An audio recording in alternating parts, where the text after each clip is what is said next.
आज भी है ना, मतलब है कि डॉक्टर इंजीनियर, मतलब नीट और आईआईटी के एग्ज़ाम को बहुत ग्लोरीफाई किया जाता है, लेकिन ऐसा नहीं है। अब थोड़े लोग अवेयर हो रहे हैं, उनको पता है। जैसे बीच में ऐसा था कि नीट में नंबर ऑफ अपेयरिंग स्टूडेंट बढ़ते जा रहे थे, बढ़ते जा रहे थे, बढ़ते जा रहे थे, लेकिन अब वो फिर से कम होना और एक कांस्टेंट लेवल पे होना स्टार्ट हो गया। दैट मीन्स अब बच्चे दूसरे प्रोफेशन में भी जाने लगे हैं, और प्रोफेशन भी बहुत सारे आ गए हैं। लेकिन दूसरी प्रॉब्लम ये आती है, हमारे इंडिया में बाकी प्रोफेशन में जॉब सिक्योरिटी उतनी है नहीं। इस वजह से बच्चों को मजबूरन आना पड़ता है, क्योंकि उनको लगता है, जैसे इंस्टाग्राम पे मेरे पास बहुत सारे मैसेज आते हैं कि सर हम क्या करें और क्या करें, किस फील्ड में जॉब है, क्या है। लेकिन आज भी हमें भी पता है ये बात कि एक छोटी सी जॉब भी निकलती है तो बीएससी एमएससी वाले हज़ारों लोग उसमें अप्लाई करते हैं। मतलब ये सिस्टम तब तक नहीं सुधरेगा जब तक हम बाकी फील्ड में बच्चों को जॉब प्रोवाइड नहीं करेंगे।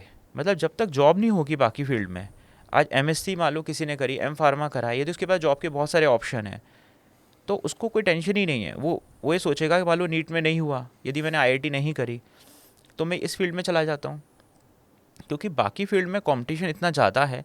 मेडिकल में अब बच्चों को लगता है कि चलो एमबीबीएस हो गई ना तो नौकरी तो लगी जाएगी, सरकारी नौकरी लगेगी, प्राइवेट नौकरी लगेगी, कुछ ना कुछ तो हो ही जाएगा। तो इस वजह से ना अभी इन एग्ज़ाम को इतना ज़्यादा ग्लोरीफाई किया जाता है, और कोई बात नहीं है इसमें। इसीलिए तो प्रॉब्लम है कि जब हम एक एग्ज़ाम को इतना ज़्यादा ग्लोरीफाई करते हैं, जॉब सिक्योरिटी और कहीं है नहीं, तभी एग्ज़ाम लीकेज के चांसेस बढ़ रहे हैं। क्योंकि आप ये सोचो ना, प्राइवेट कॉलेज की फ़ीस है ना 1-1 करोड़ तक चली जाती है। मतलब आप ये सोचो, एक नॉर्मल बच्चा प्राइवेट कॉलेज से, मान लो किसी का 10 नंबर से सिलेक्शन रुक गया, उसके पास गवर्नमेंट कॉलेज में एडमिशन लेने के लिए मतलब कुछ भी ऑप्शन नहीं है, तो वो क्या करेगा, प्राइवेट कॉलेज में जाएगा। प्राइवेट कॉलेज में जाएगा तो वहाँ पर 1 करोड़ रुपए फीस लगती है। मतलब वो टैलेंटेड होने के बाद भी उसको 1 करोड़ रुपए देना पड़ेंगे प्राइवेट कॉलेज में। एक तो ये फीस बहुत ज़्यादा है प्राइवेट कॉलेजेस की, ये भी गलत है। और इस फीस की वजह से क्या है, फिर बच्चे को लगता है कि इसलिए ये लीकेज की प्रॉब्लम, चीटिंग की प्रोसेस, ये कहीं ना कहीं थोड़ी सी इसलिए भी बढ़ जाती है। दूसरी प्रॉब्लम यह है कि जॉब सिक्योरिटी नहीं होने की वजह से कि फिर कई पेरेंट्स सोचते हैं कि हम बच्चे को चलो कर्जा लेके या फिर ज़मीन बेच के प्राइवेट में एडमिशन करा देते हैं कि चलो डॉक्टर तो बन जाएगा। जिसकी फैमिली में डॉक्टर है, जिसके हॉस्पिटल चल रहे हैं, उनका बच्चा पढ़ता भी नहीं है, मान लो उसके नीट में बहुत कम नंबर भी आए, लेकिन वो क्या करेंगे, उनको बस ये कि डिग्री लग जाए, हॉस्पिटल संभाल लेगा बच्चा। तो उनको लगता है कि बच्चा बस हॉस्पिटल संभाल ले, बस डिग्री चाहिए, तो वो प्राइवेट कॉलेज से उस बच्चे को करा देते हैं। पेरेंट्स को कैसे अपने बच्चे को भी संभाल के रखना चाहिए या मोटिवेट करना चाहिए? पेरेंट्स को ये समझना चाहिए कि बच्चा अपना बेस्ट एफर्ट कर रहा है। बस हाँ, ये मॉनिटरिंग करें कि बच्चा कुछ और ना करे और डिस्ट्रैक्ट ना हो।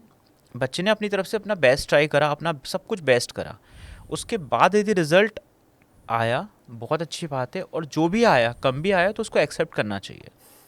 सबसे बड़ी बात है, पेरेंट्स को बच्चों को सपोर्ट करना चाहिए कि एक एग्ज़ाम किसी भी इंसान की लाइफ नहीं लिख सकता, और उसका कैरियर डिसाइड नहीं कर सकता, उसका फ्यूचर डिसाइड नहीं कर सकता। एक एग्ज़ाम कैसे डिसाइड कर सकता है? ज़िंदगी इतनी बड़ी है, हज़ारों अपॉर्चुनिटी आनी है, ये तो एक सिलेक्शन के लिए है। और बहुत सारे आईआईटियंस और बहुत सारे एमबीबीएस एमडी करने के बाद भी लोग परेशान हैं। जी। और मतलब एमडी एमएस वाले भी और आईआईटियंस भी, मतलब मैं ये नहीं कह रहा सिर्फ वही, मतलब हर फील्ड में, लेकिन वहाँ पर भी ऐसा नहीं है कि 100% सारे लोग हैप्पी हैं। वहाँ पे भी सुसाइड हो रहे हैं, हर फील्ड में है, और वहाँ पे भी लोग है अनहैप्पी है। तो हम ये नहीं कह सकते कि एक आपने एग्ज़ाम क्रैक कर लिया बस अब लाइफ सेट है और सब कुछ अब बहुत बड़ा, सब कुछ बहुत अच्छा हो जाएगा। ये सोचना गलत करना पड़ मतलब ये सोचना हमें बंद करना पड़ेगा। और इसका ना पेरेंट्स पेरेंट्स भी है ना, सोसाइटी के इतने प्रेशर में, एक तो आजकल ना रिलेटिव्स बहुत ज़्यादा परेशान करते हैं। वो है ना, रिश्तेदार फ़ोन करके पूछेंगे कि आपकी बच्ची का क्या हुआ है ना, इसके कितने नंबर आ गए। तो इन सब चीज़ों से भी ना पेरेंट्स काफ़ी सोसाइटी में, और कुछ पेरेंट्स कहते हैं ऑफिस में कि है ना उसके कलीग का बच्चा आईआईटी में सिलेक्ट हो गया और मेरा बच्चा 12th में फ़ेल हो गया, तो वो इसी से परेशान है। तो कई बार पेरेंट्स अपनी एक्सपेक्टेशन का बोझ वो बच्चों पे डाल देते हैं। कई बार पेरेंट्स जो खुद कुछ नहीं कर पाए ना, वो सोचते हैं कि मैं जो नहीं बन पाया मैं अपने बच्चे को बनाऊंगा। अरे बच्चे से पूछ तो लो, वो बनना भी चाहता है कि नहीं बनना चाहता। कोई पेरेंट्स यदि मान लो डॉक्टर नहीं बन पाया या डॉक्टर बन भी गया, तो वो चाहता है कि उसका बच्चा डॉक्टर बने। आपको पूछना चाहिए बच्चे को 9th 10th में कि आप क्या करना चाहते हो, उसका इंटरेस्ट है भी कि नहीं है, उससे पढ़ाई हो भी रही है कि नहीं हो रही। इंसान है, दिमाग है, मान लो नहीं आ रहा समझ में, तो बच्चा क्या करेगा।